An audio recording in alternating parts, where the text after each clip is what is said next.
Welcome to our channel. Today we how to recover your financial goals with personal capital, quick tutorial step by step clearly. Open the Personal Capital website or app to start your financial recovery journey. Log into your account using your credentials. If you don't have an account yet, create one by following the sign-up prompts. Once logged in, navigate to the dashboard where you can see your overall financial picture. Review your net worth displayed on the dashboard to assess your current status. Click on the cash flow section to analyze your income and expenses. Identify any spending categories where you can cut back. Set specific financial goals by clicking on the Goals tab. Define both short-term and long-term goals, such as saving for retirement or paying off debt. Use the tools provided to estimate how much you need to save to reach these goals. Explore the Investments section to review your current asset allocation. Make adjustments to your investment strategy if necessary, based on your risk tolerance.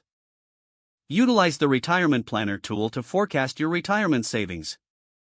Set up alerts for your financial goals to keep you accountable. Regularly check the app or website to track your progress. Adjust your goals as your circumstances or priorities change. Stay engaged with your financial journey by reviewing your dashboard at least monthly. By taking these steps, you can effectively recover and strengthen your financial goals using personal capital. If the page does not load, refresh the browser or try again in a private or incognito window. Make sure you are using the correct email address, then retype it carefully to avoid small typos. If your password is not accepted, use the reset option and create a new strong password you can remember. Check your spam folder for verification or security emails, then complete any requested confirmation steps. Enable two-factor authentication if available to improve account security and reduce unauthorized access risk. After signing in, review your profile details so your contact information and settings are accurate and current. If you see an error message, note it down and try again after restarting your device and internet connection.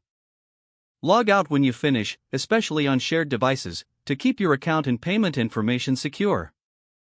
If the page does not load, refresh the browser or try again in a private or incognito window. Make sure you are using the correct email address, then retype it carefully to avoid small typos. Don't forget to like this video and subscribe to our channel for more step-by-step tech guides.